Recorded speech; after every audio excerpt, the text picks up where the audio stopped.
Hey there, it's been a while. This is just an update to let you know that I'm still alive and this project is still going.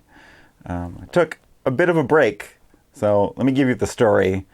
The end of last year, it became clear that I was not going to get these done in time for the holiday shopping season, and so I decided to put these on the back burner and work on stuff that I could get done in time. My intention was to get back to this in January. But I didn't do that for several reasons. Number one, a lot of the things I need to do are a lot easier to do in warmer weather, like the finishing. There's some gluing that needs a warmer temperature. The sculpted ones still need to be sanded, and I would like to do that outside. So there's a bunch of stuff that I would like to do in nice weather, and that does not happen in winter. The second reason is there's this organization in my state called the League of New Hampshire Craftsmen, which is open to like all kinds of different makers and different crafts. And they have, it's up to 9 stores in the state, consignment stores. They have a big, huge 9-day long craft fair in August every year. That's open to juried members. And I've been putting off getting juried into the league for years. And they only have one jury session for wood per year, and it was in April. And I wasn't sure if I was going to get these done in time for that. If I worked on it in the winter, you have to bring like 6 to 8 different things, and if I just showed up with this, that's, I can't bring 6 of the same thing. So I wanted to bring some other stuff to there. One of the things I worked on was a production version of my most popular video, the sculpted bandsaw box. So I made a whole bunch of these. I came up with a pretty interesting way of making these, which maybe at some point in the future I will share with you. For now, it's my little secret. Well, that and the guys who juried me into the league. And I was accepted into the league. And these are available in my Etsy shop. I'm not doing the craft fair this year. There's potential. They're starting a new one in November. And I have to decide, like, right now, whether I want to apply for that. We'll get to that at the end.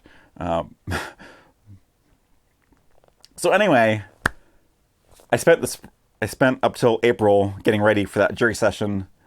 I didn't do any work on this stuff. After that, something else came up. I had a commission to do. But finally, the last couple of weeks, I've been working on these again.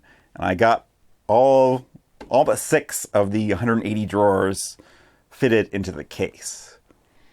And so, if you recall, working on this case, I wasn't exactly sure. I didn't pay a whole lot of attention to whether the sides of the case were square to the face, and whether this, I can show you on this one. You can actually see this one. Whether this vertical divider was parallel to this one. And I also wasn't sure how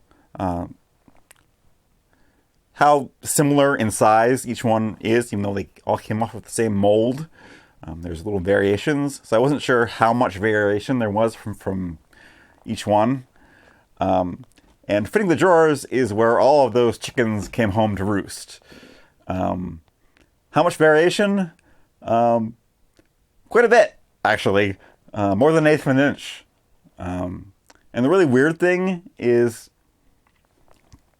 okay, I can understand, like, in the middle of this, if this curve is different, this could be bowed out more or be straighter.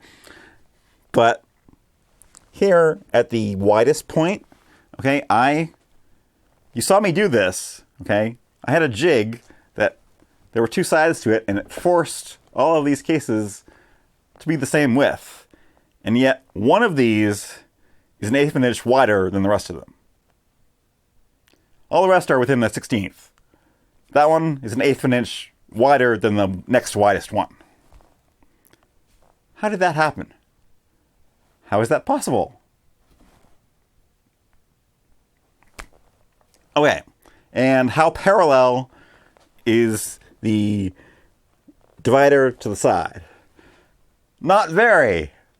Okay. So at the top, there were 14 out of 20 I had to adjust. And as I started working down, it got better. Okay, down at the seventh one, the widest one, was only 9 out of 20.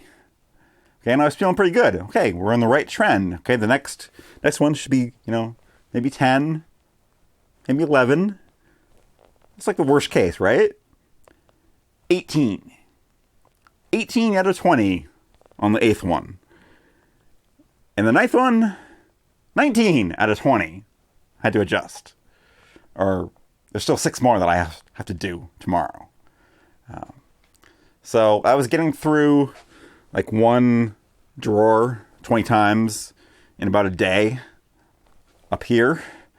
But this bottom one has turned into like a 3-day experience. So it's taken 2 weeks to get through this all. Yeah. So that's been real fun. So I don't really have a whole lot to show you. It's just me getting in there with the shoulder plane and adjusting it.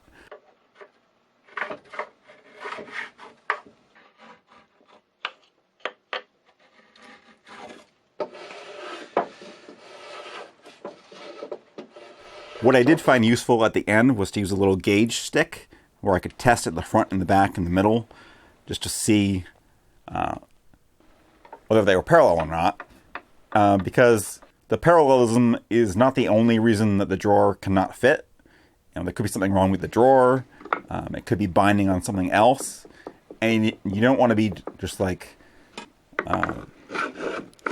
planing away at the back of that runner and it's not making any progress, and then you realize, oh, it's something else, and then it does fit, and now it's way loose at the back.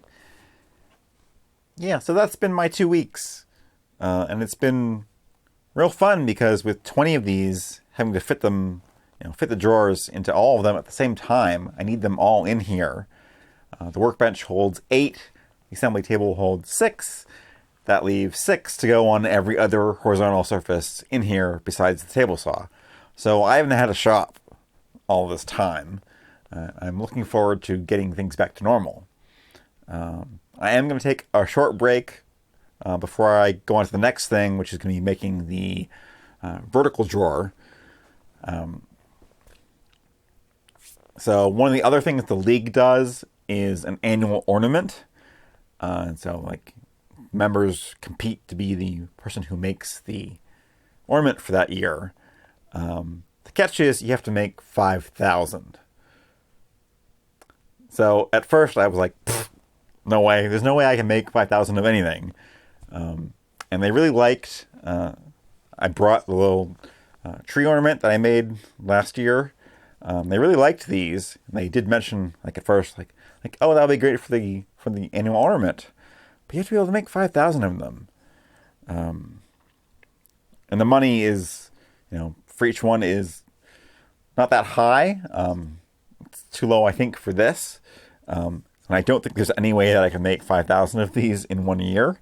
But when you do the math, yeah, I would be willing to make these for a year straight for that kind of money, if it's possible. And if it's not possible, then I would like to sell these, because if I'm going to do craft shows, like the one that's coming up in November, I need small items that people can buy, on the spur of the moment. They're not going to buy a multi-$1,000 jewelry box just like, oh, that's cool, I'll take 3. Doesn't work that way. But, they might take 3 of these. So I need to know how fast I can make these. There's still this little tiny part of me that thinks maybe I could do 5,000 of them. It's funny, when I first played around with doing the math, I made a huge mistake.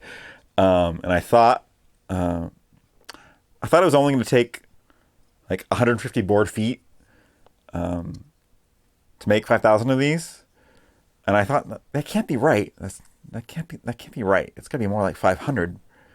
But I did the math 3 times, and I got like the same thing, even with like a huge amount of waste. 150 was the most I could get it to be. And then I realized I was converting from cubic inches to cubic feet instead of board feet. So I was off by a factor of 12. So with a more realistic waste factor, it's still like 1,000 board feet of wood that I would have to process. And then it starts to sound a little bit more impossible when it's that much that I have to deal with. So there's really only 2 things left to do with this. There's the vertical drawer, which shouldn't be too big of a deal, and then the drawer fronts, which, considering how different all the cases are, fitting them all is not going to be fun, but it shouldn't be that bad. And then it's just sanding and finishing. So we're almost there. I think, by the end of the summer, should be done. Don't quote me on that.